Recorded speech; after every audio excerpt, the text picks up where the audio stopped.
시청자 여러분 안녕하십니까? 채널 K 뉴스입니다. 오늘 오전 뉴저지 호보켄역에서 통근 열차가 속도를 줄이지 못하고 선로를 벗어나 역내 기둥과 벽을 들이받는 대형 사고가 발생했습니다. 최소한 1명이 사망하고 100여 명이 다치는 대형 참사가 일어났습니다. 지한샘 기자가 보도합니다. 맨해튼을 코앞에 둔 뉴저지 호보켄역이 생지옥이 됐습니다. 오늘 오전 7시 23분 뉴욕주 스트링밸리를 출발한 패스케이크밸리 라인의 NJ 트랜짓 16145 열차가 호보켄역으로 들어오면서 속도를 줄이지 못하고 역사 안의 기둥 등 구조물들을 잇따라 들이받고서야 멈추는 사고가 발생했습니다. 목격자들의 증언에 따르면 사고 열차는 승강장으로 들어오면서 속도를 줄이지 않은 것으로 알려지고 있습니다. 오늘 오후 현재 1명이 숨지고 108명이 다쳤습니다. 사망자는 승강장에 서 있던 여성으로 사고 당시 파편에 맞아 목숨을 잃은 것으로 알려지고 있습니다. 부상자들은 모두 병원으로 옮겨져 치료를 받고 있으나 부상자 중에는 중상자도 다수 있어 사망자가 늘어날 수도 있습니다. 열차에는 250여 명의 승객이 타고 있었습니다. 수사당국은 이번 사고가 테러와는 무관한 것으로 보인다고 전했습니다. 오늘 사고로 호보켄역을 지나는 열차 운행이 일시 중단됐으나 호보켄역을 지나는 또 다른 열차인 패스트레인은 오후부터 운행을 재개했습니다. 채널 K 뉴스 지한샘입니다. 뉴욕 총영사관이 A Korean in New York 행사 설명회를 개최했습니다. 영사관은 2016년 로고인 A Korean in New York을 사용해 통일된 한국 브랜드를 보여주는 행사들을 연말까지 이어나갈 계획입니다. 이보연 기자의 보도입니다. 뉴욕 총영사관 한국문화원 주최로 열린 A Korea in New York 행사 설명회. 영사관 측은 3월 얼리 차일드후드 디벨롭먼트 프로그램 공동 개최, 5, 6월 인도 중국 커뮤니티와 차세대 중심 네트워크 구축 행사 개최 등 지난 사업 추진 개요를 발표하고 향후 행사 계획 등을 밝혔습니다. 한국문화원 오승재 원장은 국가의 핵심 과제인 창조경제와 문화 융성 사업을 계속 추진할 것을 밝히고 전체적인 한국의 인지도를 높이기 위한 사업을 준비하고 있다고 말했습니다. 전체적인 인지도가 약하기 때문에 인지도 중심, 음식이라든지 이런 부분 중심으로 시작을 해서 인지도가 약한 클래식이라든지 이쪽까지 전개하려고 하고 있습니다. 오승재 원장은 어코리아인 뉴욕 3대 사업 목표인 동포사회의 역할과 지위 향상, 창조경제, 문화 융성 등에서 추진 현황과 성과를 발표했으며 오는 10월로 예정돼 있는 동포사회와 한국문화 관련 이벤트를 중점적으로 지원해 효과를 극대화할 계획을 전했습니다. 이번에 10월 달에 행사를 좀 집중해서 적은 예산들을 전부 다 갖고 있는데 좀 주목률을 높이고 효과를 좀 만들어보자 해서 지금 10월 내에 중심적으로 전부 다 활동을 할 예정입니다. 한편 한국문화원은 앞으로 보도자료나 콘텐츠를 제공할 때 텍스트 위주의 기존 방식을 탈피하고 영상을 적극적으로 활용해 외국인들에게 한국 문화를 전달할 계획입니다. 뉴욕 총영사관과 한국문화원이 추진하는 행사에 대한 자세한 내용은 공식 웹사이트를 통해 확인할 수 있습니다. 채널 K 뉴스 이보현입니다. 뉴저지 저지시티의 스티브 펄롭 현 시장이 내년 주지사 선거에 불출마를 선언했습니다. 이에 따라 시장직에 도전하는 윤여태 시의원의 선거에 변수로 작용할 가능성이 전망되고 있습니다. 펄롭 시장이 재선에 출마할 가능성이 높고 그렇게 되면 쉽지 않은 싸움이 될 것이라는 분석입니다. 펄롭 시장은 28일 기자회견을 열고 내년 주지사 선거에 출마하지 않겠다고 밝혔습니다. 당초 펄롭 시장이 주지사 출마를 고려하면서 윤여태 의원은 시장 출마를 결심하게 된 것입니다. 때문에 시장 출마를 선언한 윤 의원의 선거판에 변수로 작용할 전망입니다. 하지만 윤 시의원은 시장 선거 출마에 대한 결심에는 변함이 없는 것으로 알려졌습니다. 윤 의원은 특히 펄롭 시장이 재직하는 3년여 동안 지역사회는 돌보지 않고 주지사 선거 준비에만 여념이 없어 주민들로부터 불신이 많이 쌓여있는 상태라며 이 같은 점을 제대로 활용하면 오히려 시장 선거에는 손쉽게 승리할 수 있을 것이라고 자신감을 비췄습니다. 하지만 펄롭 시장은 정치 후원금으로 130만 달러를 이미 모금한 상태이고 민주당 주지사 후보로 나선 금융가와 미국 대사를 지낸 거부, 필 머피를 등에 업고 있기 때문에 쉽지 않은 싸움이 될 거라는 분석이 나오고 있습니다. 한편 윤 의원은 현재까지 22만 달러를 모은 상태입니다. 윤 의원은 목표액인 100만 달러를 모금하면 충분히 승산 있는 선거가 될 것이라며 한인 사회에 적극적인 지지와 후원을 당부했습니다. 연방 상하원이 내년도 임시 예산안을 통과시켰습니다. 따라서 연방정부의 셧다운 사태는 일단 모면하게 됐습니다.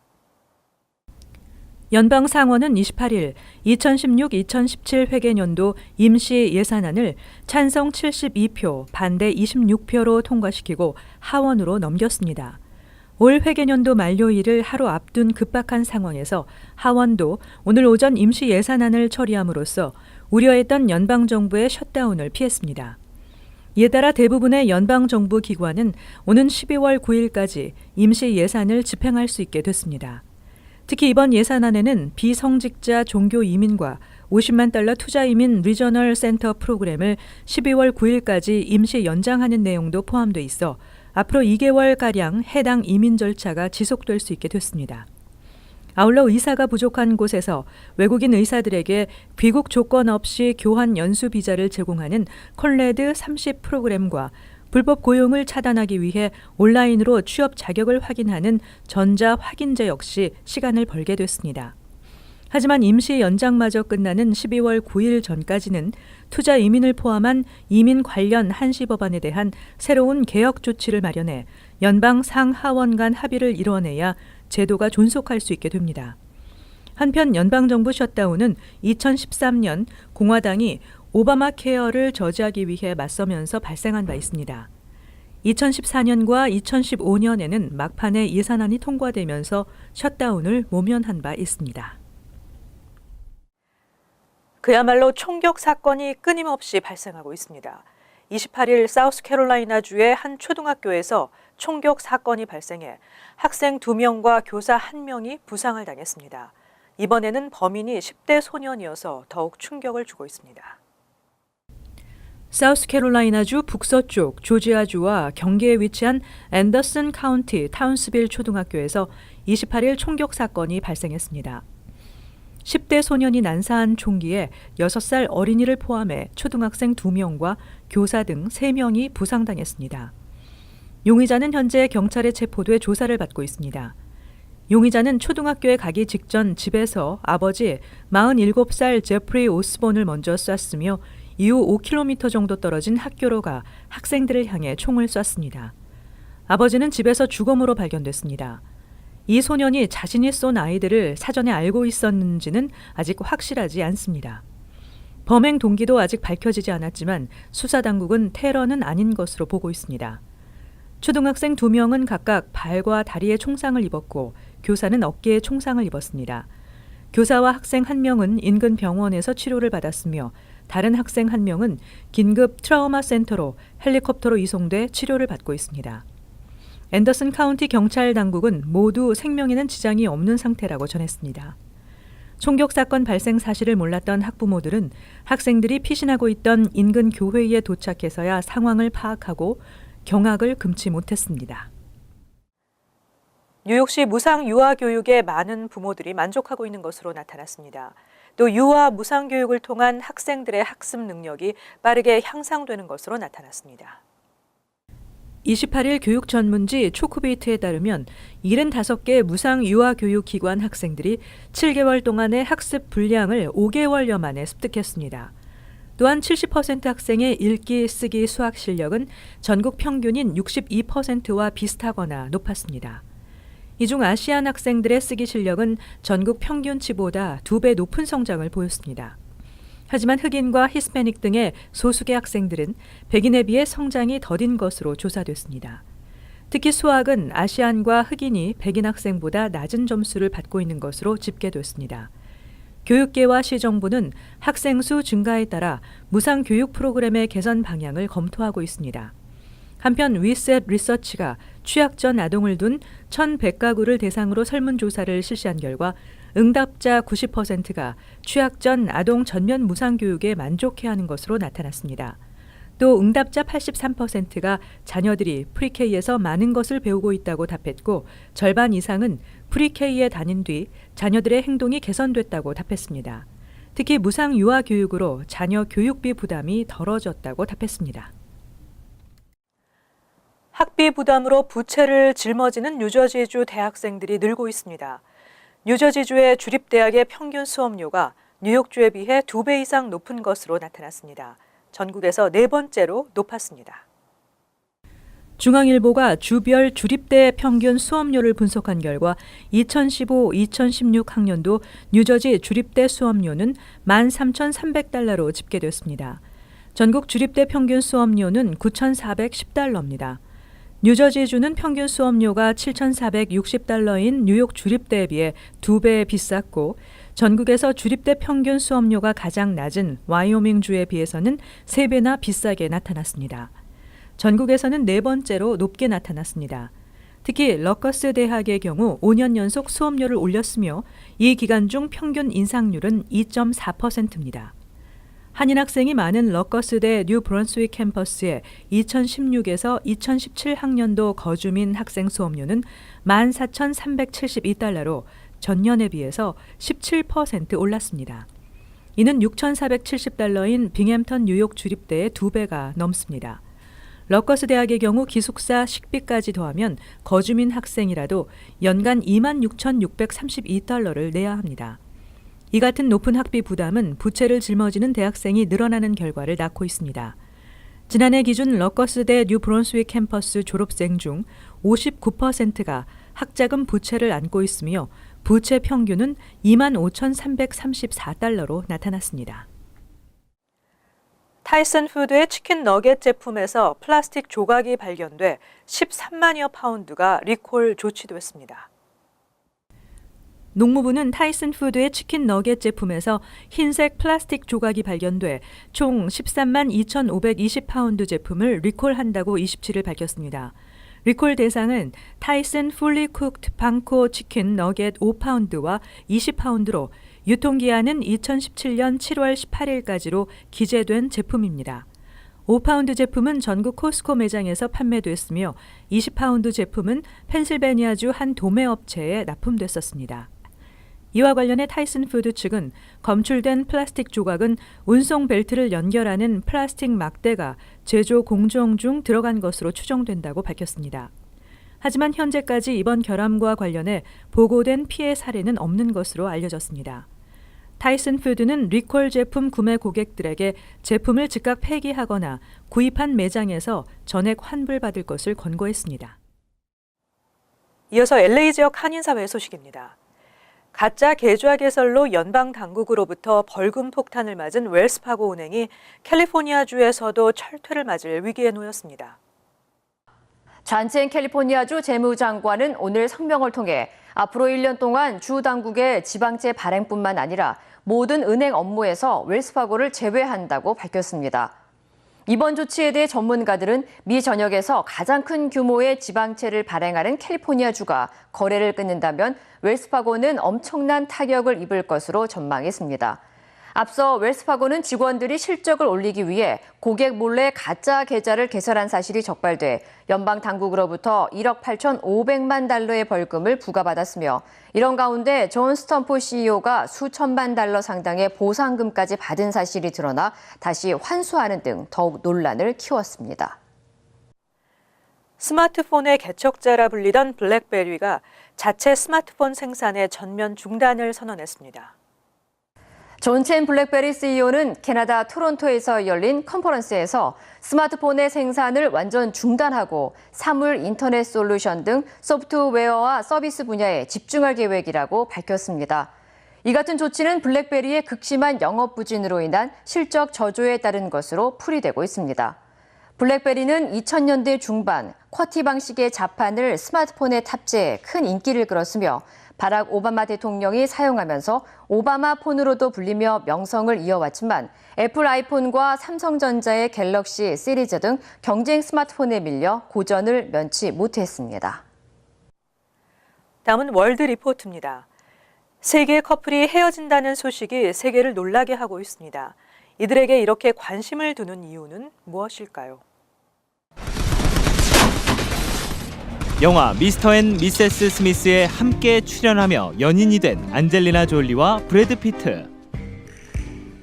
10년의 동거 끝에 2년 전 성대한 결혼식을 올린 두 사람은 브란젤리나로 불리며 할리우드 대표 인꼬 부부로 군림했습니다.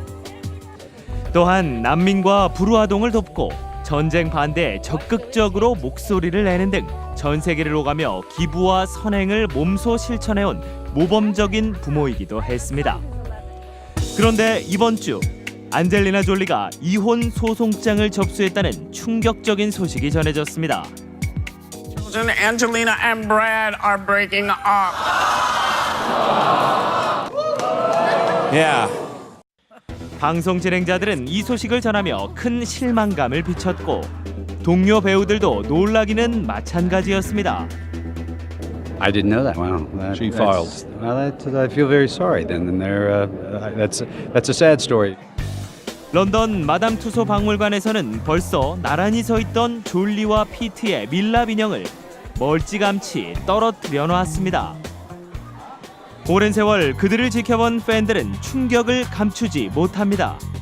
I really am sad.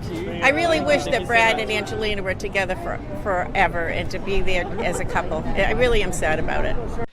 두 사람의 이혼 루머는 꽤 오래전부터 나돌았습니다. 작년에는 졸리가 감독을 맡은 영화에 함께 출연해 결혼 생활에 파경을 맞는 부부를 연기했지만 두 사람의 실제 상황과는 다르다고 주장하는 등 이혼설이 나올 때마다 강하게 부인했습니다. If it was close to us at all, we could never make this film. It's because we're actually very, very stable and these aren't our issues. 그러나 이혼 소송장에 표시된 이혼 사유는 두 사람 간에 해소할 수 없는 차이.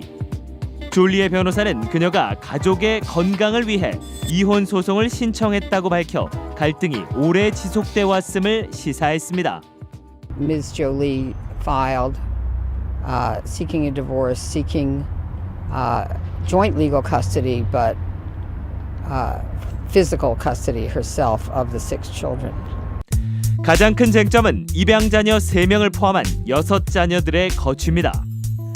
전문가들은 8살에서 15살인 어린아이들이 부모의 이혼 가정에서 받을 심리적 고통을 우려합니다.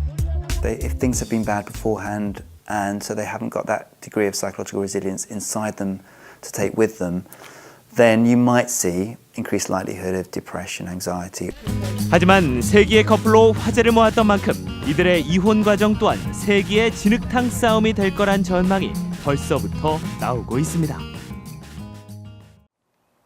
이어서 간추린 소식입니다. 뉴욕시경 관계자에 따르면 27일 오후 9시쯤 PS20 초등학교 운동장에서 히스패닉계 남성 5명이 한인 남성 23세 김모 씨에게 지갑과 휴대전화 등 금품을 요구하며 위협했습니다. 이들 일당은 김 씨가 순순히 응하지 않자 김 씨의 복부를 칼로 찌르고 휴대전화와 지갑을 강탈해 도주했습니다. 이 상황을 목격한 아시안 행인이 경찰에 신고했고 김 씨는 병원으로 이송돼 치료를 받고 있습니다.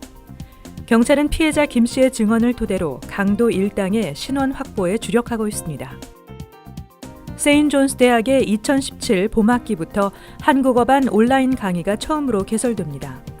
15개국 제2 외국어를 제치고 개설된 한국어 온라인 강의는 수강생들에게 한국어 3학점을 인정해주며 다른 대학 재학생도 수강이 가능하도록 할 계획입니다. 세인존스 대학 정여 교수는 현재 한국어반 온라인 강의는 아시안 학과 실무자가 사전 승인을 한 상태로 학장의 서명만 기다리고 있다고 밝혔습니다. 연방 국무부가 오는 11월 1일부터 안경 착용 사진 불허 정책을 시행합니다. 이에 따라 앞으로 미국 비자와 여권을 신청할 때 더 이상 안경 낀 사진을 제출할 수 없게 됩니다.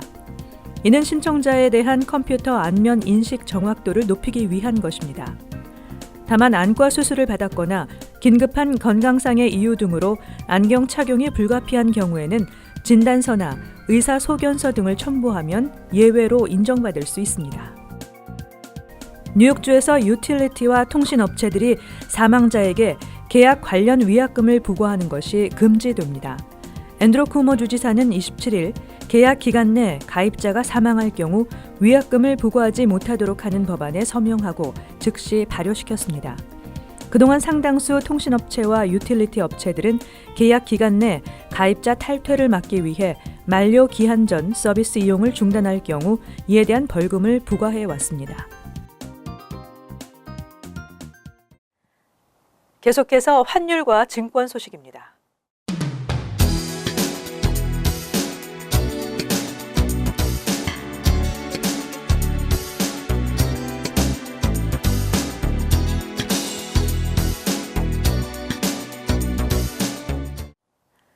이어서 날씨입니다.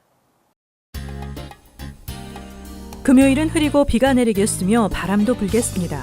낮 최고 기온은 62도, 섭씨 17도, 밤 최저 기온은 58도, 섭씨 14도 예상됩니다. 토요일도 흐린 날씨가 이어지면서 비가 예상됩니다. 일요일은 흐린 가운데 한두 차례 소나기가 내리겠습니다. 월요일도 흐리겠으며 지역에 따라 소나기가 예상됩니다. 항상 여러분과 함께하는 채널 K 뉴스 여기서 마칩니다. 시청해주신 여러분 고맙습니다.